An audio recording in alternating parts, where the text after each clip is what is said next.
Hi Dee Dee, thank you so much for joining me on the Mary-Jess Meets podcast. How are you doing today? Oh wow! Thank you for having me. Yeah, great. Yeah, it's my first time podcast, so it will be fun, I'm sure. Well, I feel very, very happy and honoured that your first time podcasting was with me. That's very nice of you. Now, we've known each other for only a little while now, and yet I feel like I get on so well with you already. Um, so I think maybe if we just go into how we first met to start off with, and Yeah. then we can go from there. But you did a concert at our friend William's house, didn't you? Yes. Yeah. Our mutual friend. It's a beautiful house, and always enjoy playing there. Yeah, it's amazing. That house is fantastic. He's got an incredible piano in his living room, and it fits about 50 people in for concerts. It's absolutely amazing. And you sound so phenomenal. That piano, honestly, you make it sing. You really make it sing. It's absolutely amazing. I so enjoyed your concert. Oh, thank you very much. And I'm glad that you came, and then we have a chat afterward and find out so much interesting facts about you and the common interest we have. And the connection was that immediately. It was, wasn't it? I felt like when I first met you, I could have spoken to you all day because not only do we have this combined love of music, women in music, China, of course, but we've also got very similar backgrounds and upbringing, haven't we? Yeah, absolutely. Yeah, I'm surprised to find you can speak in Mandarin fluently, and then all those songs you sang, the fans in China. This is quite a discovery. So yeah, that led to our Chinese New Year concert together this year, and it's really fun. We should do it more often. Yeah, absolutely. I'd love that. Well, I really enjoyed the Chinese New Year concerts, and I'm just so glad we were able to do them before everything was cancelled because of this horrendous coronavirus. So we were really lucky to be able to perform together because when we first met, that's something that we really wanted to do because, well, I just absolutely loved your artistry on the piano. You're an amazing pianist and I loved your performance. And so the idea of being able to do a concert with you, I was like, yes, that would be amazing. I think I still got lovely comment from the audience after our concert, you see, about this amazing singer, and then she sounds so beautifully, and in Chinese, and the duet we did with the 我爱你中国. Maybe we should cut a little um, out for the audience to enjoy it as well because it's all recorded, and I really enjoyed that. Yeah, absolutely. Yeah, and actually they recorded it so beautifully. I've got a copy of it that I'm going to be putting onto my YouTube channel. So I'll have to put a link below so that people can see that when it's available. But I love that song so much. And I've been wanting to sing it for so many years and never really had the opportunity or the chance. And so then to be able to meet you and perform 我爱你中国 at our concerts was absolutely brilliant because it's a fantastic song, isn't it? Yes, yeah, and it's probably the most well-known song. It's surprisingly very popular in the karaoke in China. Much more is sang. It's like a karaoke top 10, something like that. Yeah, it's amazing. It's for those who might not have heard 我爱你中国, if you haven't heard it before, it's kind of like an operatic aria and it means I love you China, and it's a beautiful soprano melodic line that you get. But the piano part is really complex and really complicated, isn't it? And yet when you play it, just sit down in front of the music and you play it straight away. You're just so incredibly well tuned to reading music. Is that how you started piano really, was from music? No. Yeah, well, I might appear effortless now, but it's hard work. I mean, I started to learn the piano since I was 4. I actually got the piano when I was 2. My mom, 2? yeah, I couldn't Wow. then, but well, my background is in the South China. I was born and grew up in South China, and back then, China really is not as wealthy as nowadays, and I just have a very humble upbringing. My mom is a very artistic person, and she loved to sing, and she self-taught to um, do some painting, and she danced.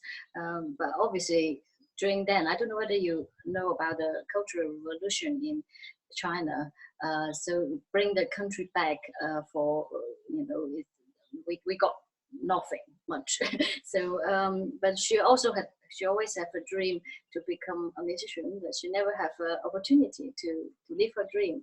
So when I was young, she wanted me to play the piano. So that's her idea, really, to buy a piano. Oh, wow. Yeah. So she always wanted to be a musician herself. Do you know what she wanted to do? Did she want to sing or play piano with herself? I think she would like to become a musician at some sort. But my family have no money, and but they want to just pass this hope to me. So when they decide to buy me the first piano.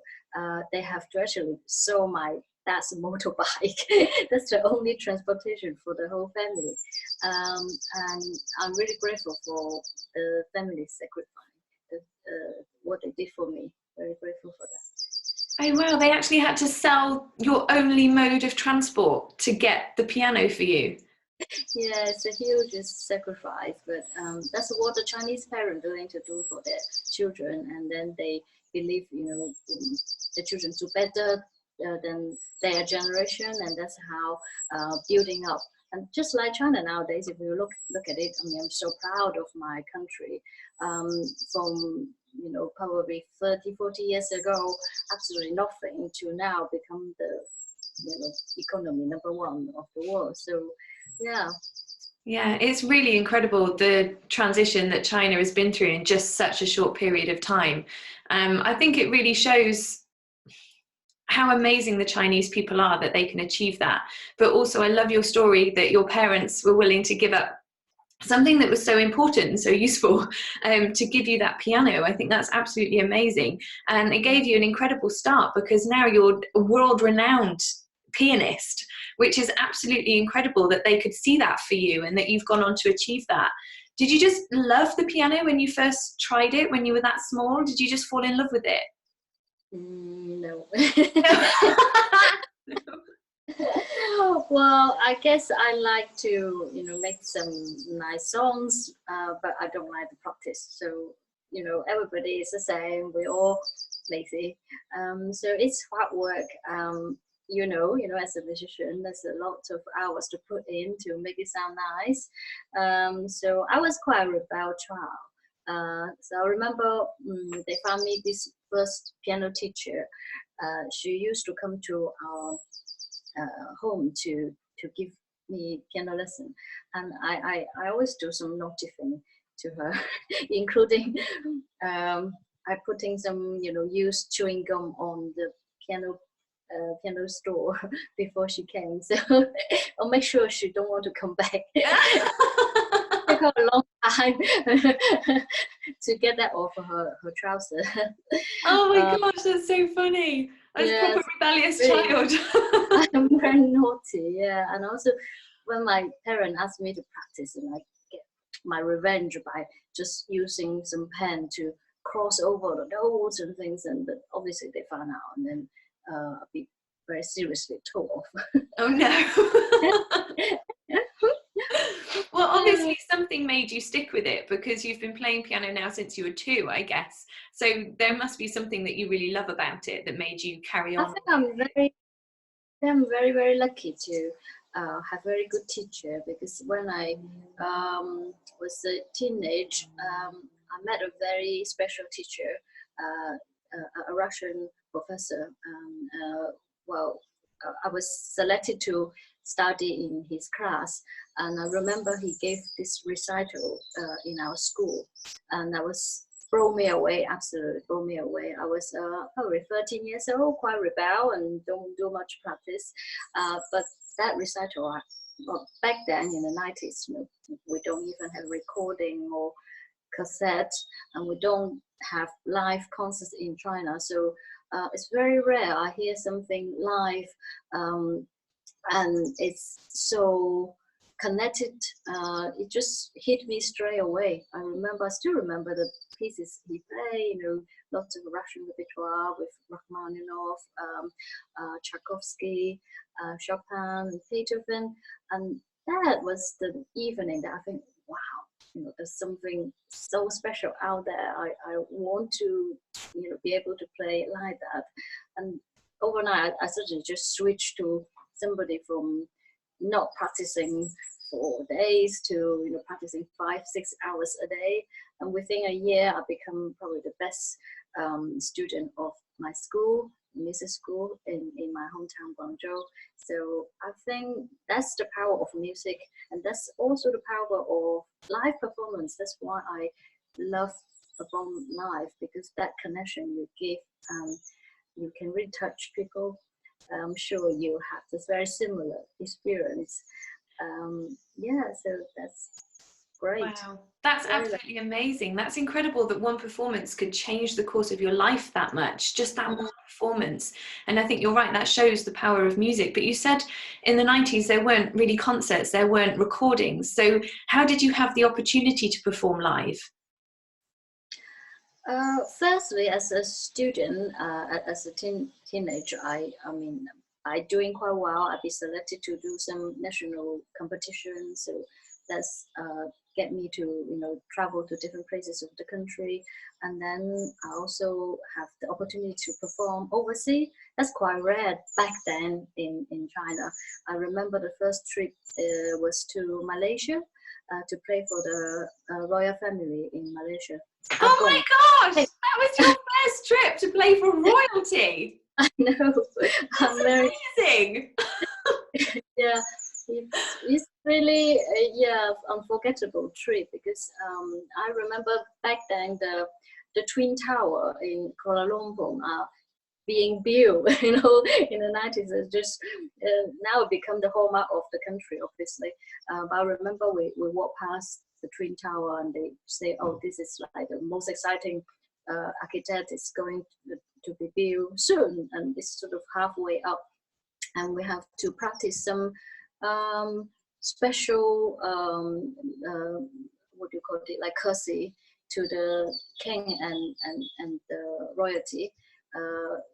You can't turn your back. You always have to face the king. You have to do courtesy, and that's very exciting for 16 years old back then.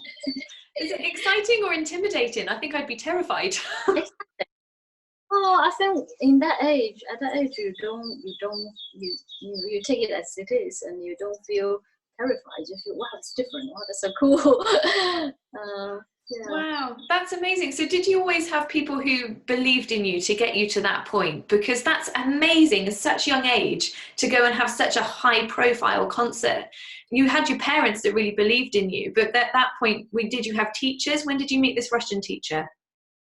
Oh, that was yes, when I studied with the Russian teacher, and Yeah. without him, I wouldn't be at that level, really. So it's all the credit he can, all the credit, and I'm very lucky. Yeah, but I think you're right about belief, because I think, yes, it's great to have other people believe in you, but I think until the recent year, I think finding that self-belief is really the core of how far you can go.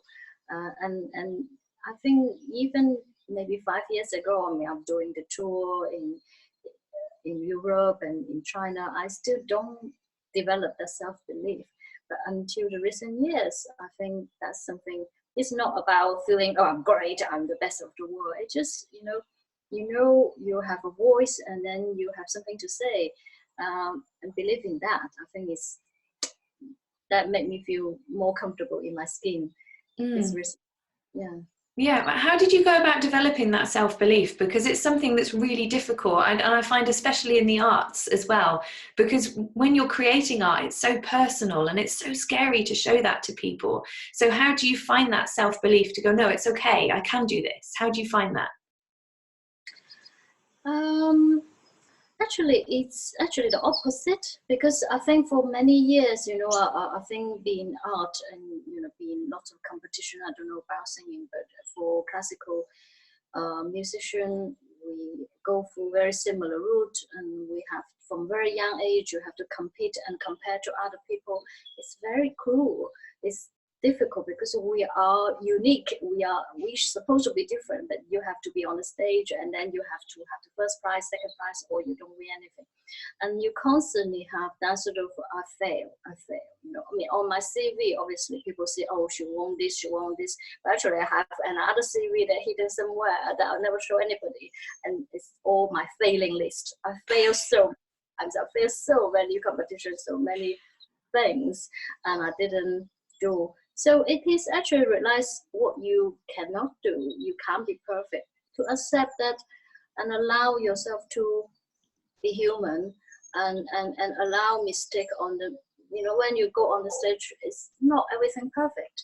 And you know that, we all know that, but probably, you know, the audience doesn't know, they don't have to know that. But we all know that we're not machine. We can't perform always 100%. So some days we exceed ourselves, some days we do probably disappoint ourselves, but just to accept that and then say, okay, it's all part of art, and that's all part of the live performance, and knowing your limit, but still don't give up that hope of we can be better, we can create something beautiful and special. And that actually made me stronger. Strangely, I don't know about other people. What about you? How do you find your self-belief? Is it through meeting other people, or? My self-belief came from people thinking that I couldn't do it. You couldn't do it? Yeah. It's funny. I just want to touch on something that you said, actually, that is slightly going backwards, and then I'll talk about self-belief. But it's so refreshing to hear somebody say about all their failures. Because normally when you're watching people that you admire, say it's on social media, they put up what is effectively their show reel. They put up all the good things that have happened. And then you look at that person that you admire and you think, oh, they've never failed. And that's not the case, but people don't talk about it. And it's so important to talk about it. So it's so refreshing to hear you talk about how you do fail sometimes. Everybody does. And there's so many aspiring musicians out there that don't realize that, because they're looking at their heroes on social media and thinking, oh, only good things happen for this person. I think that's very dangerous, actually, because nowadays we live in a fake world. We live in this social media that telling you my life is perfect, look at my performance, never have any wrong note. But that's not real. And I think for many young people, or people that, you know, just start their career, that could be quite damaging, because they could look at this and think, oh, we'll never be that, and it will make them unhappy, and make them want to quit. But that's not the real world. And I think I want to say that in this message, because you know, I actually don't do a huge amount of this social media, but I want to say the truth. The truth is, you know, we're not perfect, and accept that, and don't try to create a perfect image. It's good to have a goal that always strive better, because art is up there. But allow yourself to make mistake, and enjoy turning a mistake into a miracle. I think that's. I love that. Mistake into a miracle. I love that. That's absolutely amazing. I love that phrase. I'm going to keep that. No, you're so right. And it's so refreshing to hear somebody actually talk about that, because it's just not spoken about enough. But going back to talking about self-belief, I feel like I should explain what I said, because I said that my self-belief, I want to find out what you talk about. Yeah, from people not thinking that I couldn't do it. Because then I would always try my best to prove them wrong. And whenever I did prove them wrong, that would make me feel really good, because I was saying, well, I told you. Because I remember growing up and saying to everybody, I'm going to be a singer. That's what I'm going to be. I knew that I was going to be a singer. I didn't know how it was going to happen, or when it was going to happen, or any of the details, but I knew it was going to happen. I was going to be a singer. And then I'd have so many people saying to me, yeah, no, that's not going to happen. Like, I grew up in a poor family background like you, and I just didn't have performance opportunities. I didn't have those opportunities. So people would look at me and go, how is that ever going to happen for you? And so when I was able to prove them wrong in some way, shape or form, that then gave me more self-belief, because I'd achieved something that somebody thought I couldn't do. Does that make sense? Oh, absolutely, yeah. Actually, when you talk about that, I can tell a story when I was very young. The car door story. Oh, I love this story. Yes. I can relate so much to what you feel because you know what, I grew up with nothing, and my family, you know, don't own a car until now. They don't own a car. I think when I until I was 8 or 9, I never been in a car. Um, so I used to sing. I sang quite well. I sang in a children's choir, and I'd be selected to make a recording with, I think, 3 other children in the city. So after the recording session, they took us home, and that was the first time, the very first time that I'd be in a car. You were So 8 or 9 years old at this point. yeah, I think I'm 8 or 9 then. Yeah, but all the way I was really worried. I didn't enjoy my first ride. You know what I'm worrying? I worry how to open the car door because I don't want people to find out I never been in a car because there's other children. And there's one lady, she sat at the front to, you know, sort of do the guidance. She took us home. And all the way I was watching other children go down and try to figure out how they open the car handle. So I was the last one to be dropped off. When we reached my home, she said, "Okay, now you can go." And I panicked. I just couldn't, you know, no matter what I did, and just the doors didn't open. So I have to admit to her. I said, "Oh, I can't open the door." She said, "Oh, just do this, just do that," and I still couldn't. So she was really annoyed. I remember she had to come down and then open the door for me. And when she opened the door, she just say, "Anybody can open a car door except you." And that moment, I was hoping the ground opened up and swallowed me in. I was mortified. But also, I remember I'm really angry. It just, for 8 years old, I don't know, it's just a natural reaction. And I remember in my head, I'm saying, one day, you will feel honored to open the car door for me. And that gave me the drive. Actually, I'm really grateful for this lady. I feel like if I saw her now again, I will open the car door for her and just say, "It took me 20 years, but hey, now I learn, and thank you." To give me this drive, because I think nowadays people, you know, come to the West, I found life is a bit too easy. You know, you have all this safety net, you have very high living standard, but then it's difficult to find that drive doesn't bring your, you know, stomach, keeping you away to, you know, I can do better, I need to be the best. I'm sure that's how you feel as well. Tell us about your story of that drive. Yeah, it was I just love that car door story. I think that's great. If that doesn't give you so much determination and drive, thinking one day you're going to feel honored to open the car door for me, I think that's absolutely amazing, because you've really turned an experience where you wanted the ground to swallow you up into such a great motivational tool for yourself your whole life. And I think that's absolutely amazing that you were able to take that from that experience. And yeah, when I first met you, I told you about my story with something similar, which was the important thing that my parents always stressed to me, and my grandparents. So my grandmother, she said to always make sure you've got more than one string to your bow. So she was a singer herself, and when she had cancer 3 times before she passed away, and when she couldn't sing anymore because of the cancer, she would play viola, and so I remember her playing viola and saying, you know, always have more than one string to your bow. She was a very musical person. It was a very musical reference. But it meant to always have a backup, always have something else that you can do. So for her, she was a florist and a hairdresser, and my mum is a seamstress and a florist as well, just to make sure they had something to fall back on. And I was trying to think of what my second string to my bow would be, because I wanted to be a singer, so that would be the first one, but I needed a second one.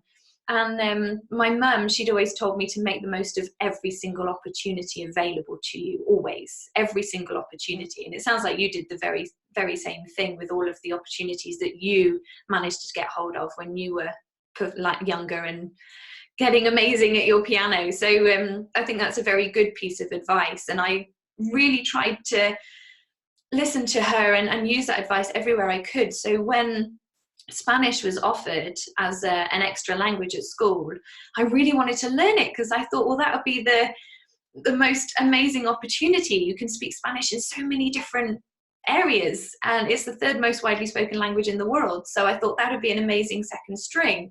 But it was only the people who were really good at French who were allowed to learn Spanish. You had to be in the top set for French to learn Spanish, and I wasn't. So I went to my French teacher, because he was the head of the languages department. He had all the decision-making power. I went to him and I said, please, I know I'm not very good at French, but I really, really would love to learn Spanish, and I'll try my best at both languages. Please let me learn it. And I even had a note from my mum that I brought in saying, you know, she will try, and I'll make sure that she does like her homework and, you know, that kind of thing. And I gave him the note, and he didn't even look at it. He just put it down. He said no, and he walked out. He didn't even give me a chance. And I had a lot of people that would look at me in the same way as him, but normally they were my peers. Because I grew up in a poor area, I didn't have all the latest fashions and gadgets and clothes and whatever. I had like hand-me-downs and uniform from other people who'd grown out of theirs, so it didn't quite fit me properly, and, you know, that kind of thing. And so normally I'd be looked at in that way of my peers, with them saying, you'll never amount to anything much. But it never happened with a teacher before. The teacher then looked at me in that way. And it was only a few weeks after that that Chinese was offered as an extracurricular GCSE. It was offered as an extra language. And I was able to take that, so I took that. And I thought, well, if you won't let me learn Spanish, I'll go and learn an even harder language then. Fine. That was my side coming out. I'm very curious about, you know, how, because I've been most Western, finding Chinese is so difficult, you know, for the muscle. It's a different set of muscle movement. How do you find learning Chinese? And in a very short time as well, you master the language. Really well, I think with Chinese, for me, I had a lot of things that made me want to be really good at it. So I had my French teacher telling me that I couldn't learn Spanish because I wasn't good enough at French, and there's no way I could achieve anything anyway. So that made me want to be really good at it to prove him wrong. So talking about motivating things, I wanted to prove him wrong. And now I know how to motivate you. Next time, yes, you definitely can sing this song. No, that'll motivate me. Yeah, that will. Oh, it's happened many a time. So yeah, I really wanted to be good at it because of that. But also I fell in love with it. It's just so different to anything else. And I think that when you're in love with something and you're willing to spend the time on it, then that's half the battle won already. So I was then, not only did I want to prove my French teacher wrong, but I loved it and wanted to spend the time on it. And then the other thing is that it's just such a musical language. I don't think people realize how musical Chinese is. And when I say this to people, they're like, oh, I didn't realize. And I try and give them an example. So in the best example I've come up with is in English, when we count to 10. 1, 2, 3, 4, 5, 6, 7, 8, 9, 10. It's not particularly musical. Whereas with Chinese, because you've got the tones, you sing the sentence. It's like you're singing the sentence. So it's 1, 2, 3, 4, 5, 6, 7, 8, 9, 10. And that's just got such a nice little tune that goes along with it. And I love that. I love that so much. You know, because it's yes, it's interesting. Oh, Didi, the signal broke up a bit then. I might need to first come yourself. Oh, do I need to start again? Yeah, say that again, because the signal broke up slightly then. Oh, yeah, I'll just say I never think that way, because, you know, when you speak that language from, you know, when you were born, you've been that I did, yeah, when you say that, you think of that's musical. Yeah, interesting. Yeah. I really think it is. And Chinese has blessed me with so many amazing opportunities. whenever I talk to people who want to do anything in life, I say, what's your second string? And make sure it's a language, because then if you can't find your dream Make sure job that's in your home country, sorry? Make sure that's Chinese. Yeah, I know. I do favour the Chinese. I do kind of push that a bit more. But yeah, if you can't find your dream job in your home country, then you can find it in a whole other country potentially. You've just opened up a whole other country that you could potentially have your dreams in. Yeah, it's amazing the opportunity you have. But I think you grab that with both of your hands. I love the story of how you get the audition for this, Chinese X Factor show. Oh, yeah. Amazing. Yeah, that was an opportunity I was not letting go in any way, shape, or form. But it's so amazing because I'm talking about my experiences and how learning a language has given me so many opportunities. And I'm talking to you where your English is absolutely amazing and completely fluent. You're in England now and not in China. And so it's amazing how many similarities we have, how many parallels we have. Yes, I found that really intriguing, and that you have the experience of the language and the country, and I have the with the same way, but Yeah, exactly. And I really find it amazing how the life that you've built for yourself over here, because it's something that really astounded me actually when when we were doing the Chinese New Year concert in Birmingham, and you said to me, oh hey, a few of my friends and I, we're going to a Chinese restaurant afterwards, do you want to come and join? And I said, oh yeah, that sounds really nice. And then I get there and it's your friends are people from the House of Lords and from the British Council and like all of these high profile people. I'm like, wow, Dee Dee, you know lots of amazing people. I'm sure you have the same pull. Just I think being a musician, I love about performances to meet people. I'm sure you're the same, because every time you go out, you meet different audience, and then you go to different venue, and that's just so fun. And you talk to different people in their own field, because I'm a very curious person. I'm sure you're the same, and nosy as well. And I always want to. So all my life from 4, I've been with the piano and practice day in and day out. That it actually could be quite tough, and very isolate. I think singer maybe is better. That's why I enjoy doing concert with you, because oh wow, we can chat and then we can just have lots of fun together. But as a pianist, I do lots of recital and I travel alone and I do my concert alone. I have my suitcase to go to next city or next country on my own. It's a very lonely place. But I love, that's why I love to talk to people, especially in different fields, not just a musician.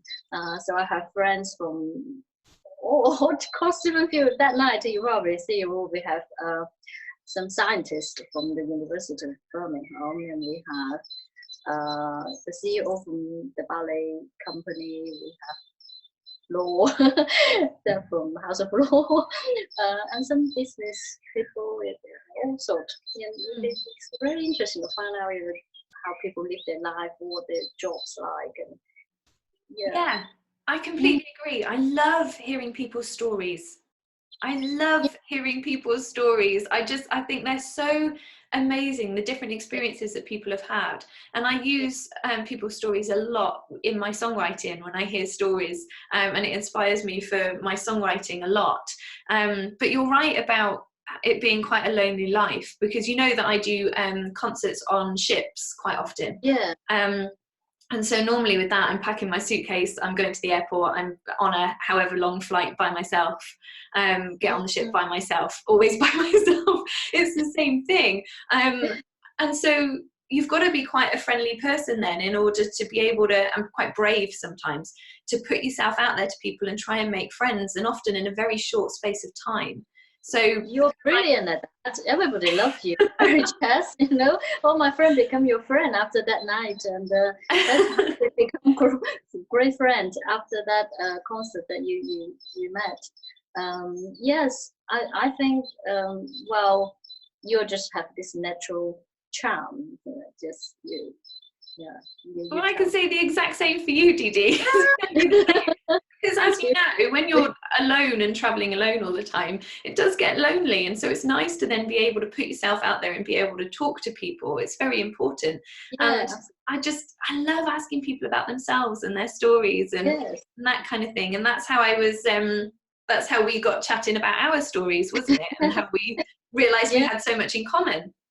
Yeah, absolutely. Yeah, I just love your stories so much. And I know that you were planning on going to China and doing a tour over there, and that's all been cancelled now because of the coronavirus.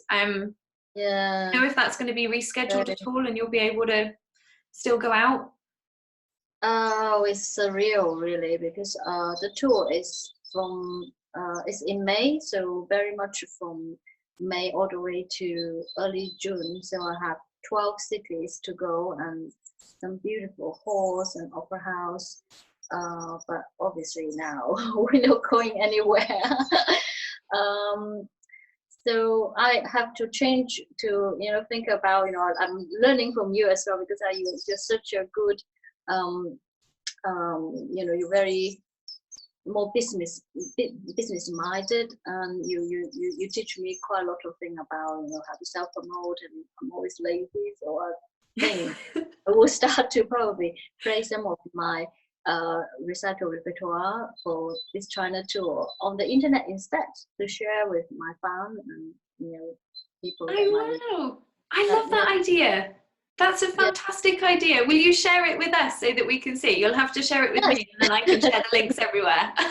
Yeah, and interestingly, I this year's program is called To Spring. So everything is to relate to the theme of spring because it's springtime, April, May.